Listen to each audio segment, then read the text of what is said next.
ముందుగా కూడి వచ్చిన మీ అందరికీ ప్రభు నామములో వందనాలు తెలియజేసుకుంటూ ఉన్నాము.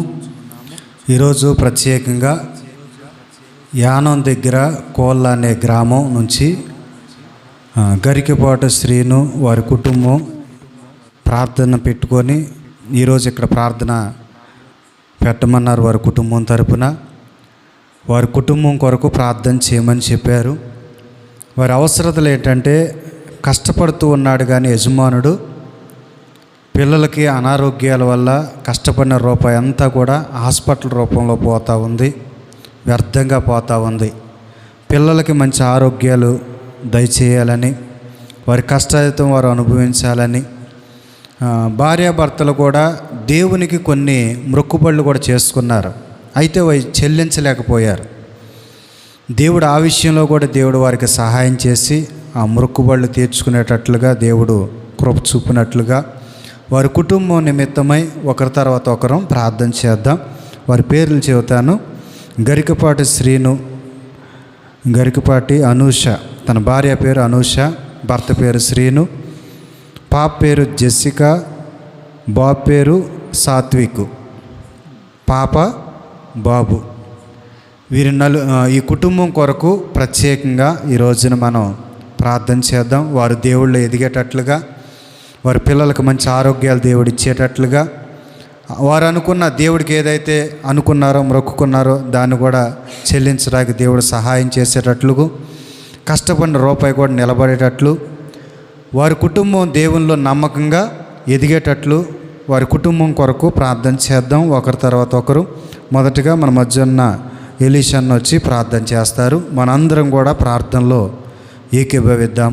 కళ్ళు మూసుకున్నట్లయితే ప్రార్థన చేద్దాం. స్తుతులకు పాత్రుడా, స్తోత్రార్హుడా, గొప్ప దేవుడా, పరిశుద్ధుడా, నీకే వందనాలు, స్తోత్రాలు చెల్లిస్తున్నాం ప్రభువా.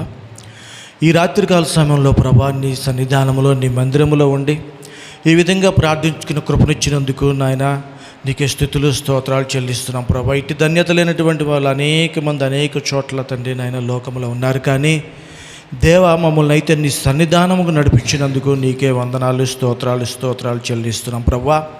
నీ సన్నిధానంలో, నీ మందిరంలో చేయబడిన ప్రతి ప్రార్థనను, విజ్ఞాపనను నువ్వు ఆలకించే దేవుడు ప్రభువా. సమయానుకూలంగా సహాయం చేసే దేవుడివై ఉన్నావు ప్రభువా. నాయన మనుషుల వల్ల కాకపోవచ్చు నాయన, రాజుల వల్ల కాకపోవచ్చు, అధికారుల వల్ల కాకపోవచ్చు, కానీ మా దేవా నీకు నాయన అసాధ్యమైనది ఏదీ కూడా లేదు నా ప్రభువా. నాయన ఒకవేళ ఏదైనా మేము పొందుకోలేదంటే మా యొక్క అవిధేయతలే తప్ప, కానీ ప్రభా నీకు అసాధ్యమైనది ఏదీ లేదు ప్రభా. నాయన మొట్టమొదటిగా మా అవిధేయతలు మేము సరిచేసుకున్నట్లయితే నాయన మీరు దాచి ఉంచిన ప్రతి మేలును ప్రభా మీరు దయచేసే దేవుడు ప్రభా. మొదట మా యొక్క లోపాలను మేము సరిచేసుకోకుండా, మా పాపాలను మేము సరిచేసుకోకుండా నాయన అయ్యా లేఖనాలను బట్టి అడిగిన వాటి అన్నిటికీ ఇస్తావు కదా నాయన అని చెప్పేసి ఒక చిన్న పిల్లల వలె ప్రభువా నాయన జ్ఞానం లేనటువంటి స్థితిలో ప్రభువా, ఆలోచన చేయనటువంటి స్థితిలో ప్రార్థనలు చేస్తూ ఉంటాం నాయన. కొన్ని సందర్భాల్లో మాకున్న సమస్యను బట్టి, బాధను బట్టి, వేదనను బట్టి ప్రభువా అటువంటి స్థితి నుంచి విడిపించి నా ప్రభా నాయన ఎలా ప్రార్థన చేయాలో మాకు నేర్పించిన ఆయన మొదట మా అవిధేయతలు క్షమించమని అడుగుచున్నాం తండ్రి. సహాయము చేయాలి అయినా అలాగే ప్రభా నాయన ఈ దినమందు నాయన నీ ప్రార్థన సహాయం కోరి ప్రభా యానాం దగ్గర నుంచి ప్రభా నాయన నీ దాసులకు ఫోన్ చేసి నా ప్రభా అయా మా కుటుంబ పరిస్థితుల గురించి, అయా తండ్రి సీనా అనేటటువంటి నాయన విశ్వాసి నా ప్రభా తన భార్య గురించి, పిల్లల గురించి నా ప్రభా ప్రార్థన చేయమని నా ప్రభా వారు అడిగే ఉన్నారు ప్రభా నాయన. వారి విశ్వాసాన్ని బట్టి నీకే స్తోత్రాలు చెల్లిస్తున్నాం ప్రభా. అయ్యా ముఖ్యంగా అయితే నాయన చాలామంది ప్రభా దైవజనులు రావాలి, చెయ్యి వేయాలి, ప్రార్థన చేయాలి, అప్పుడు కానీ మాకు కార్యం జరగదనేటటువంటి స్థితిలో ఉన్నాము నా ప్రభా నాయన. కానీ ప్రభా నాయన నీ బిడ్డలకు ఇచ్చినట్టు విశ్వాసాన్ని బట్టి నీకు స్తోత్రాలు ప్రభా నాయన.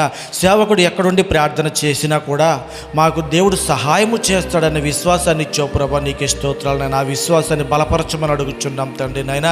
అయ్యా విశ్వాసం ద్వారానే కార్యాలు చేసావు ప్రభా నాయన, ఎన్నో కార్యాలు చేసావు తండ్రి నాయన.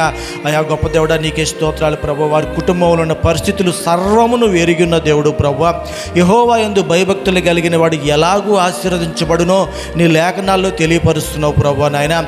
ఒకవేళ ప్రభా నాయన యందు భయభక్తులు కలిగి వాళ్ళు ఉండి కూడా ప్రభా పాటించవలసినటువంటి నియమాలను, పద్ధతులను, ఆచారాలను, అయ్యా పరిశుద్ధతను ఏమాత్రమైనను తండ్రి నాయన విస్మరించి నా ప్రభ తొలగిపోయి ఉంటే దేవా మొదటగా వారిని క్షమించి నా ప్రభ వారిని సరిచేసి నా ప్రభ పొందుకోవలసిన మేళ్లను వాళ్ళకు దయచేయమని అడుగుచున్నాం తండ్రి. నైనా సహాయం చేయండి నా ప్రభ. చేసిన కష్టార్జితము నా ప్రభ చిల్లి సంచిలో పడిపోతుంది నా ప్రభ. ఎందుకు పడిపోతుందో మాకు తెలియదు కానీ దేవా నీకు తెలుసు నా ప్రభ. ఎక్కడ లోపం ఉందో నీకు తెలుసు నా ప్రభ. నాయన ఎక్కడ సరి చేసుకోవాలని తెలియపరచమని అడుగుచున్నాం దేవా. వారి అవిధేయులుంటే క్షమించు నాయన. అయా ఆపదల్లో కొన్ని మొక్కుబళ్ళు మొక్కుకుంటాం నా ప్రభా, ఉన్న పరిస్థితులను బట్టి నా ప్రభా నాయన. అయా కానీ ప్రభా పరిస్థితులు చక్కబడినప్పుడు ప్రభా అయా మొక్కుబళ్ళు చెల్లించలేనటువంటి స్థితిలో ఉంటాం ప్రభా. కొన్ని సందర్భాల్లో నిర్లక్ష్యం నా ప్రభా, కొన్ని సందర్భాల్లో నాయన తండ్రి నాయన ద్రవ్యం లేకపోవటం నా ప్రభా నాయన. ఏది ఏమైనప్పటికీ నీ లేఖనాలు ఏమని తెలియపరుస్తున్నాయి అంటే మొక్కుబళ్ళు మొక్కుకున్నప్పుడు వాటిని చెల్లించాలంటున్నావు ప్రభా నాయన. లేకపోతే అది దానివల్ల కూడా అది పాపం అంటున్నావు నాయన, శాపం అంటున్నావు తండ్రి నాయన. దేవా ఆ మొక్కుబళ్ళను ప్రభా నాయన చెల్లించుకున్నటువంటి కృపను దయచేయండి నాయన. నువ్వు ఇస్తేనే కదా ప్రభా ఏదైనా ప్రభా నాయన. కష్టార్జితం నిలబడితేనే కదా ప్రభా, ₹1 ఉంటేనే కదా ప్రభా నాయన ఆ మొక్కుబళ్ళు చెల్లించుకోవటానికి ప్రభా నాయన. ఎందుకు నిలబడతలేదు, ఎందుకు వ్యయమైపోతుందో బిడ్డల మీద తండ్రి నాయన అనారోగ్య పరిస్థితుల వల్ల వాళ్ళ కుటుంబాల్లో ప్రభా నాయన నెమ్మది లేదు, సమాధానం లేకుండా బిడ్డలకు అనారోగ్యంతో నా ప్రభా నాయన కృంగిపోతున్నటువంటి స్థితిలో ప్రభా. బిడ్డలకు బాగోపోతే నా ప్రభా ఇంటికి నాయన తల్లిదండ్రులకు నెమ్మది ఉండదు నా ప్రభా నాయన. అయ్యా చేసిన కష్టార్జితం అంతా కూడా హాస్పిటల్ పాలైపోతుంది నా ప్రభా. అయ్యా హాస్పిటల్కి వెళ్తే ₹1,000 ప్రభా నాయన. అయ్యా జ్ఞాపకం చేసుకోమని అడుగుచున్నాం తండ్రి నాయన. ఇకనైనాను ప్రభా నాయన వారితో మీరు మాట్లాడండి ప్రభా. ఎక్కడ తొలగిపోయారో, ఎక్కడ జారిపోయారో మీరు సరిచేసి నిలబెట్టినైనా ప్రతి రూపాయి నా ప్రభా నాయన వాళ్ళు ఆనందించులాగున యెహోవా యందు భయభక్తులు కలిగిన వాడు ఈలాగున ఆశీర్వదించునని వారి కుటుంబాన్ని నిలబెట్టమని అడుగుచున్నాం తండ్రి నాయన. వారి భోజనపు బల్ల చుట్టూ వారి పిల్లలను ఒలీవ మొక్కల వలె తండ్రి నాయన తండ్రి మీరు ఉంచమని అడుగుచున్నాం దేవా. అయా వారి విశ్వాసంలో ఇంకా బలపరచండి, ఇంకా స్థిరపరచండి నాయన. వారి వృద్ధి కలిగించమని అడుగుచున్నాం తండ్రి. ఈ లోకానుసారంగా వృద్ధి చెందించలాగున అయా ఆత్మానుసారంగా ఎదుగులాగున ప్రభువా మీరు సహాయం చేయండి నాయన. లోకంలోని పరిస్థితుల వైపు చూడకుండా నీ వైపు చూసి నా ప్రభువా ముందుకు సాగిపోయే కృపను దయచేయమని అడుగుచున్నాం తండ్రి. అలాగే నా ప్రభువా ముఖ్యంగా తండ్రి నా ఈ రాత్రికాల సమయంలో తండ్రి మా మధ్యన ఉన్న దేవుడు ప్రభా, మా ప్రార్థన ఆలకిస్తున్న దేవుడు ప్రభా. అయ్యా మా జీవితాల్లో కూడా ప్రభా నాయన ఎన్నో లోటుపాట్లు నాయన, ఎన్నో సరిచేసుకోవలసిన విషయాలు ఉన్నాయి ప్రభా నాయన. పైకి భక్తి కలిగి ఉండి శక్తి లేని వారమై ఉన్నాం ప్రభా నాయన. అటువంటి స్థితిలో నుంచి మమ్మల్ని నాయన విడిపించి రక్షించి నా ప్రభా నాయన. అయ్యా తండ్రి మారు మనసు కలిగినటువంటి నాయన ఫలాలను ప్రభా భక్తి కలిగిన యందు భయభక్తి కలిగి అటువంటి భక్తి జీవితంలో ప్రభా ఎలా నడుచుకోవాలో ప్రభా నాయన మాకు నేర్పించమని అడుగుచున్నాం తండ్రి. మమ్మల్ని మేమే మోసం చేసుకుంటున్నాం ప్రభా. అయ్యా భక్తి గలవారం అనుకుంటున్నాం నాయన, శక్తి గలవారం అనుకుంటున్నాం కానీ నాయన అయా తండ్రి నాయన శక్తి లేని భక్తిలో ఏమీ ఉండదని తెలియపరుస్తున్నాయి నీ లేఖనాలు ప్రభువా. అయ్యా మొట్టమొదటిగా మేము సరి చేసుకొని మా కుటుంబాలను సరి చేసుకొని నీ యందు ఫలించులాగు, నీ యందు ఎదుగులాగున ప్రభువా మాకు సహాయము చేయండి నాయన. అలుపులము నాయన, మనుషులం ప్రభువా నాయన, తొట్టిల్లిపోతుంటాం నాయన, జ్ఞానం లేని వాళ్ళం ప్రభువా నాయన. అయ్యా లోకాశలు కలిగిన వాళ్ళం అయ్యా. అయ్యా క్షమించు నాయన, రక్షించు నాయన. నీ సహాయం మాకు ఎంతో అవసరమైనది ప్రభువా. ఈ దినమందునైనా ప్రార్థన కోరిన ఆ కుటుంబాన్ని ప్రభా మీరు ముఖ్యంగా జ్ఞాపకం చేసుకొని ప్రభా వారు నిలబెట్టి నా ప్రభా నాయన తండ్రి మరలా ఫోన్ చేసి నా తండ్రి నాయన దేవుడు మా పరిస్థితులన్నిటిని మార్చివేశాడు, మమ్మల్ని దీవించాడు, మమ్మల్ని ఆశీర్వదించాడు అని చెప్పి నా ప్రభా నాయన సాక్ష్యం వినాలనుకుంటున్నాం ప్రభా నాయన. అయ్యా నువ్వు కార్యాలు చేస్తేనే ప్రభా నాయన అయ్యా ఈ లోకంలో ప్రభా నాయన విశ్వసించే వాళ్ళు బలపడటానికి నాయన, అయ్యా తండ్రి జారిపోయే వాళ్ళు తిరిగి వచ్చటానికి ప్రభా నాయన ఈ కార్యాన్ని మీరు జరిగించి నా ప్రభా నాయన సహాయం చేసి మేలు చేయమని మా ప్రభును రక్షకుడు అయిన యేసయ్య పరిశుద్ధ నామములో అడుగుచున్నాం తండ్రి, ఆమేన్. ప్రేమ కలిగిన తండ్రి నీ ఘనమైన శ్రేష్టమైన నామానికి స్తోత్రాలు నాయన. ఈ రాత్రి ప్రభువా నీ సన్నిధానంలో చేర్చబడి ప్రార్థన చేయడానికి మీరు ఇచ్చిన అవకాశాన్ని బట్టి మీకు స్తోత్రాలు నాయన. చెప్పబడిన కుటుంబాన్ని మీరు జ్ఞాపకం చేసుకొనండి. సీనాన్నకు చక్కటి ఆరోగ్యాన్ని మీరు దయచేయండి, తన సతీమణికి చక్కటి ఆరోగ్యాన్ని దయచేయండి, బిడ్డలిద్దరికి చక్కటి ఆరోగ్యాన్ని దయచేయండి నాయన. మీకు స్తోత్రాలు. కుటుంబాన్ని అంతటినీ నీ చేతులకు సమర్పిస్తూ ఉన్నాం నాయన. వారు చేస్తున్న ప్రతి చేతి పనిని మీరు ఆశీర్వదించండి నాయన. మీకు స్తోత్రాలు. వారి కష్టార్జితం వారు అనుభవించినట్లుగా, ఏ హాస్పిటల్ పాలు కాకుండానట్లుగా, ఏ దొంగల పాలు కాకుండానట్లుగా వారు అనుభవించాలని ప్రార్థిస్తున్నాం నాయన. వారు మాత్రమే అనుభవించుదురుగాక. ఆ రీతిగా వారి కష్టజీతాన్ని మీరు ఆశీర్వదించమని ప్రార్థిస్తున్నాం నాయన. మీకు స్తోత్రాలు. వారి బిడ్డలకు కూడా చక్కటి ఆరోగ్యమును మీరు దయచేయండి, క్షేమమును మీరు దయచేయండి, నెమ్మదిని దయచేయండి. కుటుంబంలో ఉన్న ప్రతి నిరాశను మీరు కొట్టివేయండి నాయన. క్షేమాన్ని దయచేయండి నాయన. మీకు స్తోత్రాలు. ఆరోగ్యవంతులుగా మీరు తీర్చిదిద్దండి నాయన. మీకు స్తోత్రాలు. వారు కష్టపడుతున్న కష్టజీతం అంతా డాక్టర్ల పాలు కాకూడదు ప్రభువా. వారు మాత్రమే అనుభవించినట్లుగా చక్కటి క్షేమాన్ని మీరు దయచేయమని ప్రార్థిస్తున్నాం నాయన. యెహోవా యందు భయభక్తులు గలవారు ఇలాగో ఆశీర్వదించబడతారని నీ లేఖనాలు సెలవిస్తున్నాయి నాయన. వారికి భయం ఉండి భక్తి లేకపోతే, భక్తుని భయం లేకపోతే వాటిని మీరు నేర్పించండి. రాత్రి మీరు దర్శించండి నాయన. మీకు స్తోత్రాలు. ఆనాడు ప్రభు ఎంతోమంది నాయన నీ వద్దకు వచ్చి ప్రాధేయపడగా శతాధిపతి కూడా నీ మాట చాలన్నాడు ప్రభు.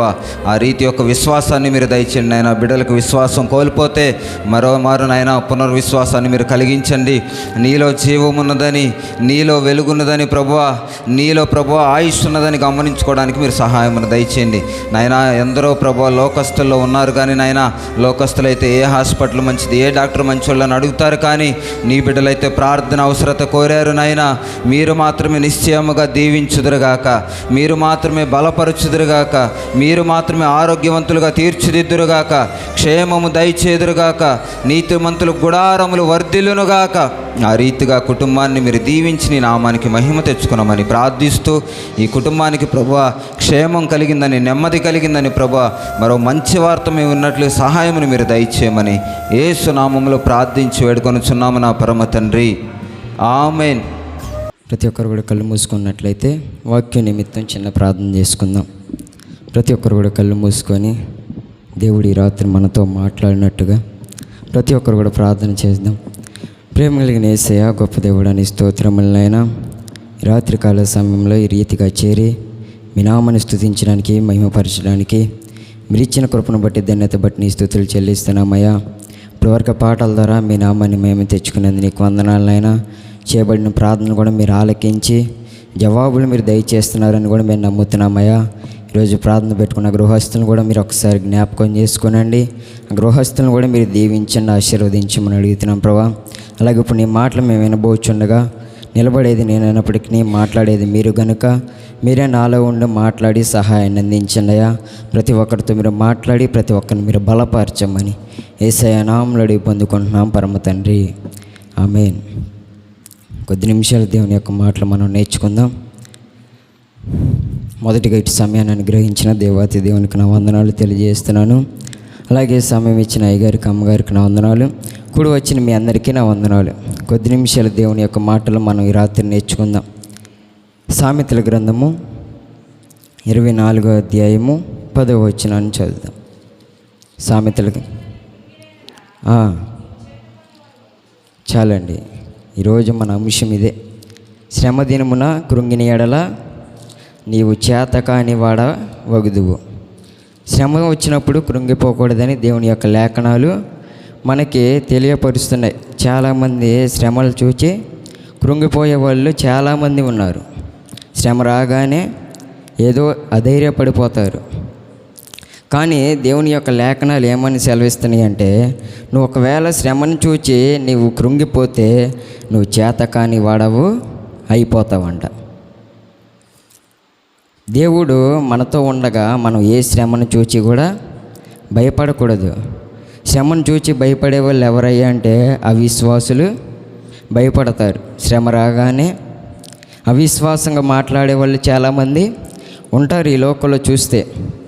శ్రమ రాగానే ఏమంటారంటే మొదటిగా అసలు దేవుడు ఉన్నాడా, మొదటగా వచ్చే మాట ఇదే. అసలే చాలామందికి శ్రమ రాగానే అసలు దేవుడు ఉన్నాడా, దేవుడు ఉంటే నాకే ఈ శ్రమ ఎందుకు వస్తుంది, అసలు దేవుడు ఉంటే నాకే ఈ బాధలు, నాకే ఎందుకు ఈ కష్టాలు వస్తున్నాయి అని చాలామంది దేవుడిని నిందించే వాళ్ళు ఉన్నారు. వీరందరూ ఎవరయ్యా అంటే భక్తి హీనులు. దేవుడు లేడని తమ హృదయాల్లో వారు అనుకుంటారంట.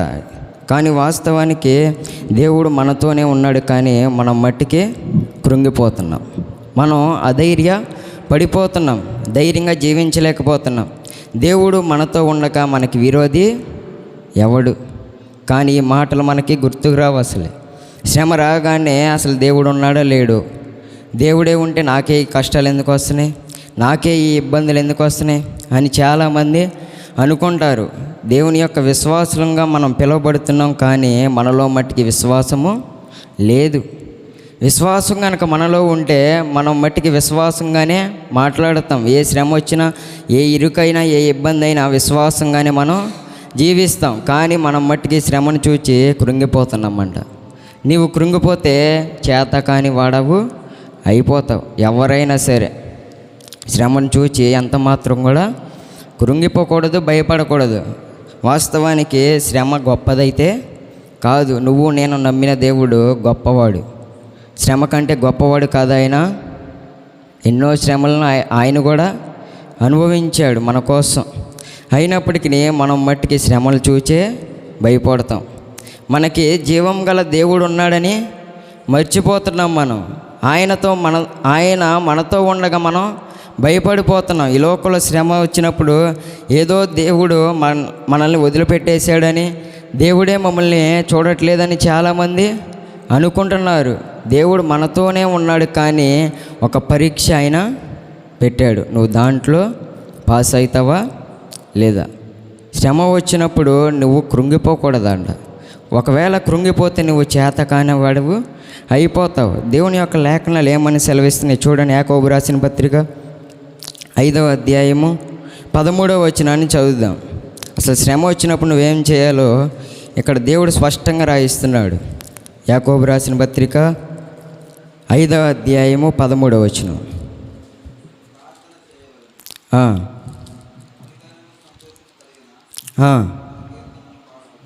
చాలండి. మీలో ఎవరికైనాను శ్రమ సంభవించిన అతడు ఏం చేయాలి? ప్రార్థన చేయాలి. శ్రమ వచ్చినప్పుడు ప్రార్థన చేసేవాళ్ళు అయితే లేరు చాలామంది. శ్రమ రాగానే దేవుని విడిచిపెట్టే వాళ్ళే కానీ దేవుని దగ్గరికి వచ్చేవాళ్ళు తక్కువైపోయారు. ఈ లోకంలో దేవుడు ఆశీర్వాదాన్ని ఇస్తే దాన్ని స్వీకరిస్తారు, కానీ శ్రమ పెట్టగానే దాన్ని స్వీకరించే వాళ్ళు లేరు. ఆశీర్వాదాలు అయితే ఆశీర్వాదం వెంట ఆశీర్వాదం కావాలి, కానీ శ్రమ మట్టుకు మనకి వద్దు. విశ్వాస జీవితంలో మనం ఎలాగా ఉంటున్నామో ఈ రాత్రి మనల్ని మనం పరిశీలన చేసుకోవాలి. శ్రమ రాగానే నువ్వేం చేయాలి? ప్రార్థన చేయాలి. కానీ చాలామంది ఏం చేస్తారంటే శ్రమలను బట్టి వారికి చెప్పేవాళ్ళు ఉన్నారు, వీరికి చెప్పేవాళ్ళు ఉన్నారు, కానీ దేవునికి చెప్పేవాళ్ళు అయితే లేరు. నువ్వెప్పుడైతే దేవునికి తెలియజేస్తావో ఆ శ్రమ నుంచి నిన్ను విడిపిస్తాడు. ఆ శ్రమలో నుంచి నువ్వు ఎలా బయటకు వెళ్ళాలో దేవుడు దాని యొక్క మార్గాన్ని చూపిస్తాడు. అంతేగాని నువ్వు ప్రార్థన చేయకుండా శ్రమను బట్టి కృంగిపోతే నువ్వు చేతగాని వాడవు అవుతావంట.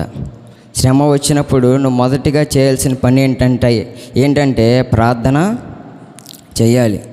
ఎవరికి చెప్పినా కానీ మన శ్రమలు పోవు. ఈ లోకంలో బంధువులకి చెప్పినా లేకపోతే స్నేహితులకి చెప్పినా కానీ మన యొక్క శ్రమలు అనేవి పోవు, మన యొక్క కష్టాలు పోవు. కానీ యేసయ్యకి ఎప్పుడైతే నువ్వు మొర్ర పెడతావో అప్పుడు నీ శ్రమల నుంచి విడిపిస్తాడు. మన దేవుడు గొప్పవాడు కనుక ఆయన గొప్ప కార్యాలు చేస్తాడు. ఆయనకు ప్రార్థన చేయమని దేవుని యొక్క లేఖనాలు రాత్రి మనకి తెలియపరుస్తున్నాయి. శ్రమ వచ్చినప్పుడు మొదటిగా నువ్వు ప్రార్థన చేయాలి. చూడండి, యోహాను రాసిన పత్రిక 16వ అధ్యాయము 33వ వచనాన్ని చదువుదాం. యోహాను రాసిన పత్రిక 16వ అధ్యాయము 33వ వచనాన్ని చదువుదాం.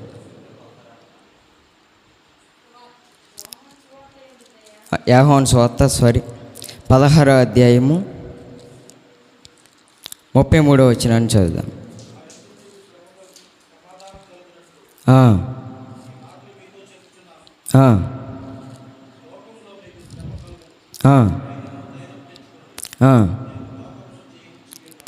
చాలండి. లోకంలో మనకేం కలిగిద్దంట? శ్రమ కలుగును, అయినను ధైర్యం తెచ్చుకోవాలంట. మనం మట్టికి ధైర్యం కాకుండా కృంగుదల మనకి వచ్చేస్తుంది. అందుకే మనం చేతగాని వాళ్ళంగా మిగిలిపోతున్నాం, దేవుని యొక్క మేలు పొందుకోలేని వాళ్ళంగా ఉంటున్నాము. కానీ లోకంలో మీకు శ్రమ కలుగును, అయినను మీరేం తెచ్చుకోవాలి? ధైర్యం తెచ్చుకోవాలి. నీకు దేవుడు ఉన్నాడని నువ్వు నమ్మాలి. నువ్వు విశ్వాసం ఆయన మీద ఉంచితే అప్పుడు నీకు ధైర్యం వస్తుంది. కానీ మనుషుల మీద విశ్వాసం ఉంచినప్పుడు, మనుషుల మీద నువ్వు ధైర్యాన్ని పెట్టుకున్నప్పుడు, మనుషులు నువ్వు నమ్ముకున్నప్పుడు వాళ్ళు నిన్ను నట్టేట ముంచేస్తారు. మనుషులు నమ్ముకున్నట కంటే యెహోవాను ఆశ్రయించుట మేలు. రాజులను ఆశ్రయించుట కంటే యెహోవాను ఆశ్రయించుట మేలు. ఎవరిని నువ్వు నమ్ముకోవద్దు, ఎవరి మీద కూడా నీ యొక్క విశ్వాసాన్ని ఉంచొద్దు. దేవుని మీద విశ్వాసం ఉంచి నువ్వు ధైర్యంగా గనక జీవించగలిగితే ఆయన లోకాన్ని ఎలాగైతే జయించాడో మీరు కూడా శ్రమల్ని జయిస్తారు. కానీ మనం మట్టికి కృంగుబాటు, మనకు మట్టికి అధైర్యం వచ్చేస్తుంది. దేవుడు ఎన్నో మేలు చేసిన, ఎన్నో కార్యాలు చేసినా ఏదో శ్రమ రాగాల్ని అసలు దేవుడే లేడు. దేవుడే ఉంటే అసలు నాకే ఈ శ్రమ ఎందుకు వస్తుంది, అసలు ఆ శ్రమ ఎందుకు పెట్టాడో నువ్వు దేవునికి గనక ప్రార్థించగలిగితే, దేవుని గనక నువ్వు అడగగలిగితే దాని యొక్క మార్గాన్ని ఆయన చూపిస్తాడు. ఆ శ్రమలో నుంచి నువ్వు ఎలా బయటికి రావాలో ఆయన తెలియపరుస్తాడు. మనం మట్టికి ప్రార్థన చేయము.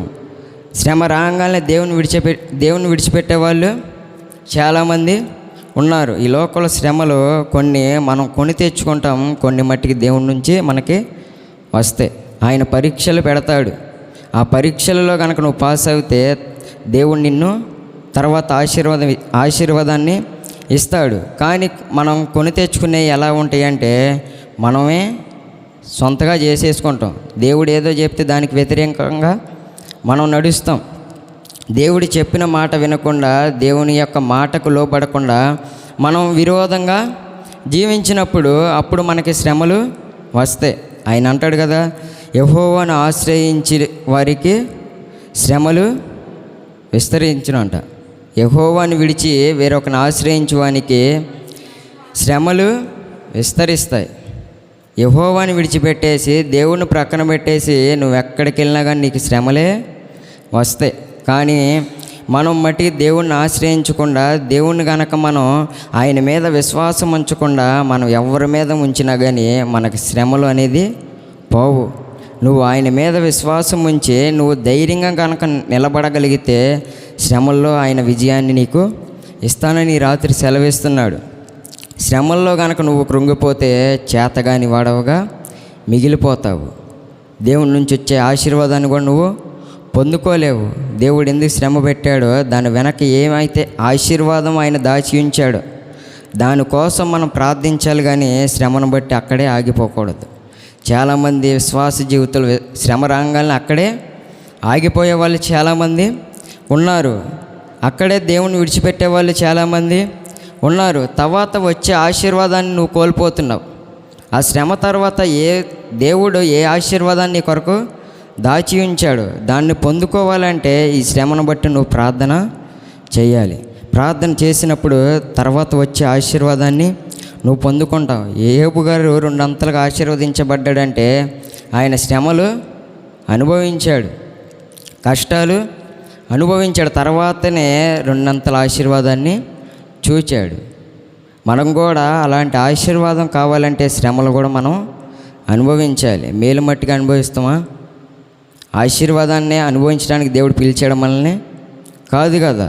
శ్రమలు కూడా మనకి మంచి కొరకే, అవి కూడా మనకి మేలు కొరకే అని దేవుడు సెలవిస్తున్నాడు. శ్రమను బట్టి తర్వాత నువ్వు ఎలా ఉండాలో, ఆ శ్రమను బట్టి నువ్వు దేవుళ్ళు ఇంకా ఎలా ఎదగాలో దేవుడు నేర్పిస్తాడు. కాబట్టి నువ్వు శ్రమలను బట్టి కృంగిపోకుండా ధైర్యంగా ఉండాలి. ఆయన లోకంనే జయించాడంట. లోకంనే జయించినప్పుడు నీ శ్రమల నుంచి విడిపించడానికి ఆయన అసమర్థుడైతే కాదు, ఆయన సమర్థుడు. ఆయనకి సమస్తము సాధ్యమే. కానీ మనం మట్టికి నమ్మట్ల. నమ్ముట నీ వలనైతే నమ్మువానికి సమస్తము సాధ్యమే. నువ్వు నమ్మితే దేవుని యొక్క మహిమను చూస్తావు. నువ్వు నమ్మకుండా దేవుడు కార్యాలు చేయాలంటే ఎలా చేస్తాడు?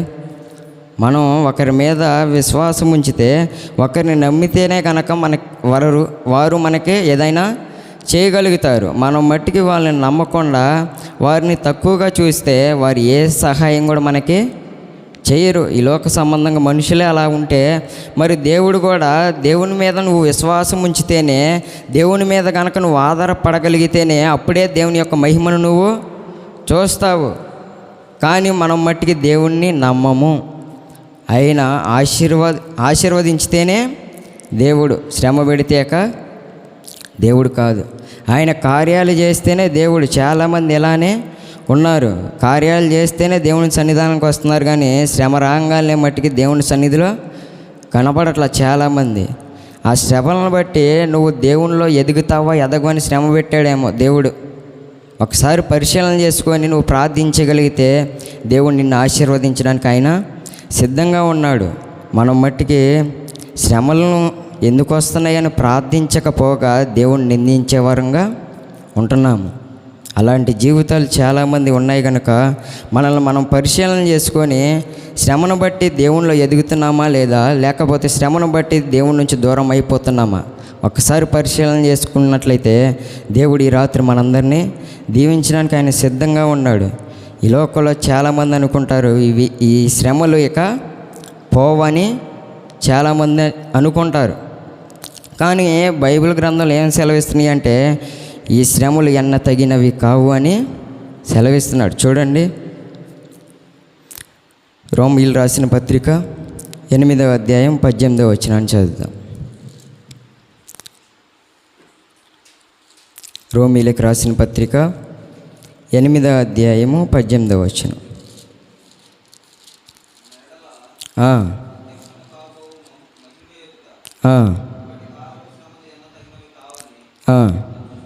చాలండి, ఇప్పటి కాలపు శ్రమలు ఎన్న తగినవి కావంట. చాలామంది అనుకుంటారు ఈ శ్రమలు నన్ను విడిచి వెళ్ళట్లేదు, నన్ను విడిచిపెట్టి పోవట్లేదు, నాకొక్కదానికే ఈ శ్రమలు వస్తున్నాయి, నాకొక్కడికి ఈ శ్రమలు వస్తున్నాయని చాలామంది అనుకుంటున్నారు. ఇక్కడ దేవుడు ఏమని రాయిస్తున్నాడంటే ఇప్పటి కాలపు శ్రమలు ఎన్న తగినవి కావంట. అవి నీతో అలానే ఉండవు, అవి ఎప్పుడైనా పోతాయి. ఈరోజు శ్రమ ఉంటే రేపొద్దున ఆశీర్వాదం ఉంటుంది. అంతేగాని ఈరోజు కీడు అనుభవిస్తే తర్వాత నీవు మేలు అనుభవిస్తావు. మనం మట్టికి మేలు అనుభవించడానికే వస్తున్నాం, కానీ కీడుని, శ్రమను అనుభవించడానికి మనం కోరుకోవట్లా. శ్రమను బట్టి దేవునిలో ఎదుగుతావు, ఒక మెట్టు నువ్వు పైకి ఎదగలుగుతావు. అలాగే ఈ లోకపు శ్రమలంట ఎన్న తగినవి కావు, అవి ఎప్పటికైనా పోతాయి. దేవుడు మనతో ఉండగా మనం ఏ శ్రమను బట్టి కూడా భయపడకూడదని రాత్రి దేవుడు మనతో మాట్లాడుతున్నాడు. ఈ లోకంలో శ్రమ కలిగినప్పుడు నువ్వేం చేయాలి? ధైర్యంగా ఉండాలి. దేవుడు మనతో ఉన్నప్పుడు దేనికి కూడా మనం భయపడకూడదు. అది ఎవరైనా సరే, శ్రమ అయినా కానీ, హింస అయినా కానీ, ఇబ్బంది అయినా కానీ, దేన్ని బట్టి కూడా మనం అధైర్యపడకూడదు, నిరుత్సాహపడకూడదు. మన దేవుడు మనతో ఉన్నాడని మనం ఎప్పుడైతే ధైర్యంగా నిలబడతామో అప్పుడు శ్రమను బట్టి ఆయన ఆశీర్వదించగలిగిన దేవుడై ఉన్నాడు. నువ్వు నమ్మితేనే దేవుని యొక్క మహిమను చూస్తావు. నువ్వు నమ్మాలి. శ్రమ నా దేవుని కంటే గొప్పదైతే కాదు. ఆయన జీవం గల దేవుడు. ఆయన మాట ద్వారా ఈ సృష్టిని అంతా కలుగజేశాడు. అలాగే శ్రమ కూడా పోవంటే పోతుందని నువ్వు నమ్మాలి. మనకి దేవుడు ఎన్ని కార్యాలు చేసినా, ఎన్ని మేలులు చేసినా కానీ మన మట్టికి దేవుని మీద విశ్వాసం అనేది ఉంచము. శ్రమ వచ్చినప్పుడే అవిశ్వాసపరులు అయిపోతున్నారు చాలామంది.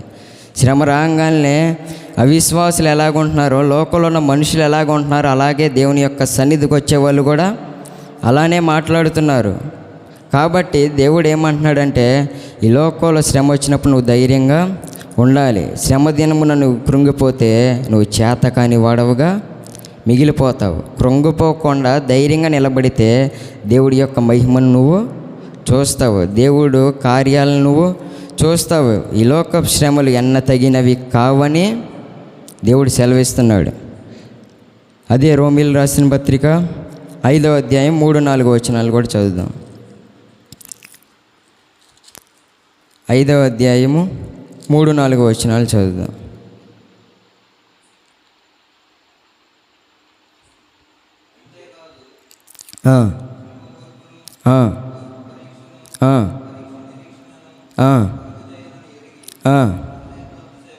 చాలండి. శ్రమ ఓర్పు పరీక్ష ఏం చేస్తుంది? నిరీక్షణ. ఇవన్నిటిని బట్టి నువ్వు ఎలా ఉండాలంటే శ్రమలు యందు అతిశయపడాలని దేవుడు సెలవిస్తున్నాడు. దేవుడు మనతో ఉండగా మనకి దేని నిమిత్తం కూడా మనం భయపడకూడదు. శ్రమలు యందు అతిశయపడాలని దేవుడు సెలవిస్తున్నాడు. ఎందుకంటే దేవుడు మనతో ఉన్నాడు. ఆయన మరణాన్ని జయించి తిరిగి లేచినవాడు. శ్రమ ఒక లెక్క కాదు.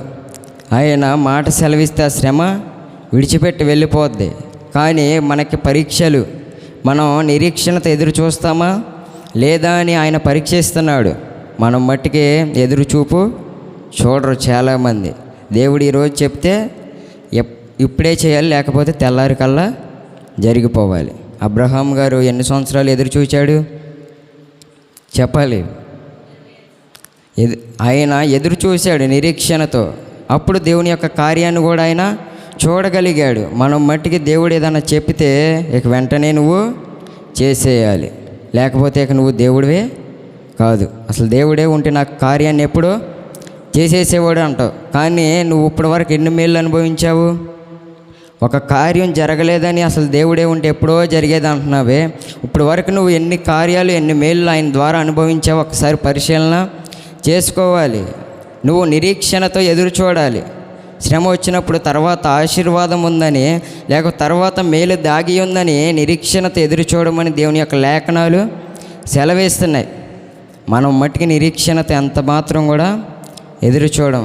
ఈ లోకల్ ఏదన్నా మనుషులు ఇస్తానంటే దానికోసం ఎదురు చూచే వాళ్ళు ఉన్నారు, కానీ దేవుడు ఏదన్నా వాగ్దానం చేసినప్పుడు దానికోసం ఎదురు చూచేవాళ్ళు లేరు. దేవుడు ఏదన్నా మాట ఇస్తే మనకి చేస్తానని ఆయన చెప్పినప్పుడు ఆయన యొక్క మాట ప్రకారం నిరీక్షణతో ఎదురు చూసేవాళ్ళు లేరు, కానీ మనుషుల మాట కొరకు ఎదురు చూసేవాళ్ళు చాలామంది ఉన్నారు. మనుషులు మాట ఇచ్చి తప్పిపోవచ్చు, కానీ మన దేవుడైతే మాట ఇచ్చి తప్పే దేవుడైతే కాదు. వాగ్దానం చేసినవాడు నమ్మదగినవాడు.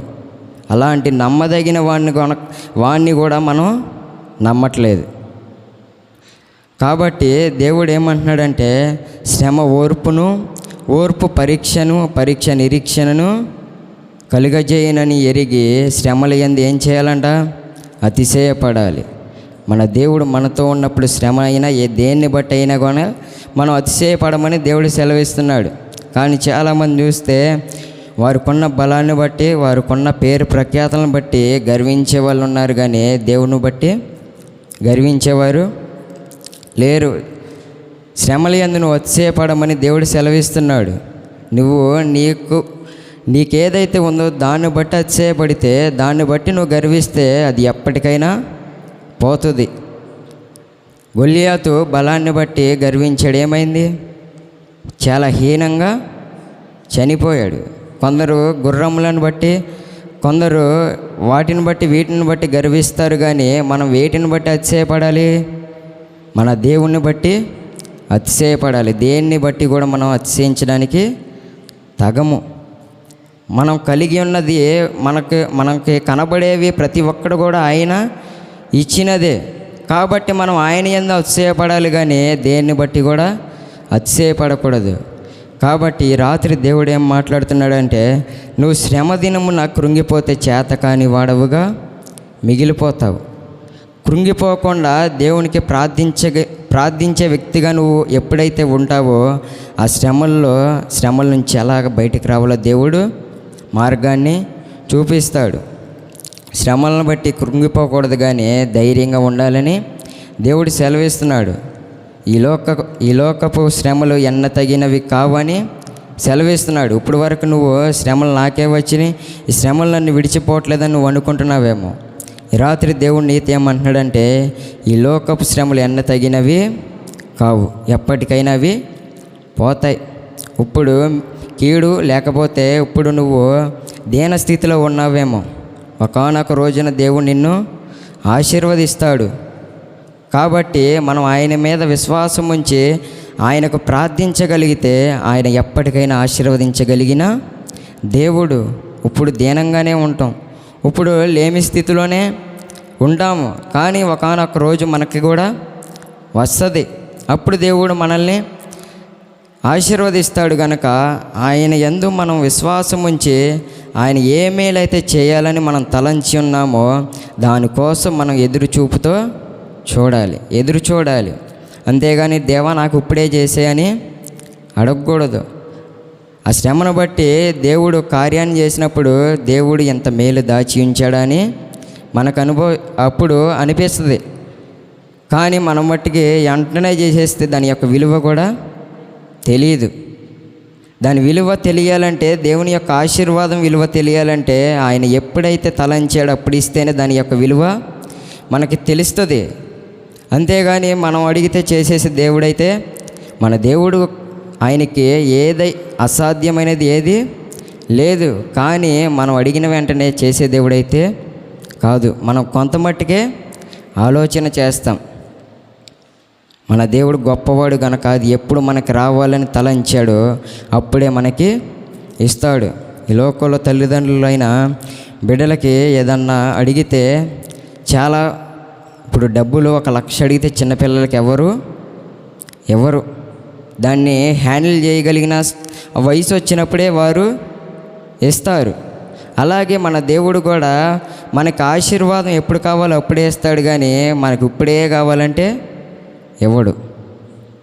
శ్రమలను బట్టి దేవుడు మనల్ని ఒక మెట్టెక్కించాలని అనుకుంటున్నాడు. కానీ మనం మట్టికి శ్రమలను బట్టి కృంగిపోకూడదు. ఈ రాత్రి మనం ధైర్యవంతులంగా ఉండాలని దేవుడు సెలవిస్తున్నాడు. శ్రమ దినమున నువ్వు కృంగిపోతే చేతకాని వాడవుగా మిగిలిపోతావు.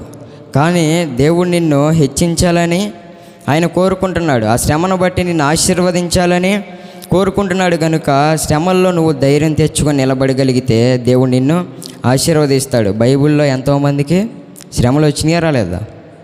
చాలామందికి శ్రమలు అనుభవించిన తర్వాతే వారు మేలును అనుభవించారు, దేవుని యొక్క ఆశీర్వాదాన్ని కూడా పొందుకున్నారు. అలాగే మనం కూడా శ్రమలు అనుభవిస్తేనే తర్వాత ఆశీర్వాదానికి వారసులంగా ఉంటాం. కానీ మనం ఆశీర్వాదాన్ని కోరుకుంటున్నాం కానీ శ్రమను మట్టికి కోరుకోవట్లా. శ్రమ వచ్చినప్పుడు నువ్వు కృంగిపోకుండా ధైర్యంగా నిలబడగలిగితే ఆ శ్రమల్లో నుంచి దేవుడు నిన్ను విడిపిస్తానని దేవుడు సెలవిస్తున్నాడు. నువ్వు కృంగిపోతే చేతకాని వాడవుగా మిగిలిపోతావు. దేవుని సన్నిధానానికి వస్తున్న మనము చేతకాని వాళ్ళంగా ఉండకూడదు. మనకి మన దేవుడు ఉన్నప్పుడు మనం దేన్ని బట్టి కూడా కృంగిపోకూడదని దేవుడు సెలవిస్తున్నాడు. మన దేవుడు శ్రమ కంటే గొప్పవాడు. అలాంటి దేవుణ్ణి మనం ప్రక్కన పెట్టుకొని మనతోనే పెట్టుకొని మనం మట్టికి భయపడిపోతున్నాం. ఈ రాత్రి నువ్వు ధైర్యంగా ఉండాలని దేవుడు సెలవిస్తున్నాడు. శ్రమలను బట్టి నువ్వు ధైర్యం తెచ్చుకొని ఆయనలో కనుక అతిశయించగలిగితే ఈ లోకపు శ్రమలు ఆయన ఎప్పటికైనా తీసివేసే దేవుడై ఉన్నాడు. కాబట్టి కొద్ది మాటలు దేవుడు మనందరి వినికిట్లో దీవించునుగాక. ఆమేన్.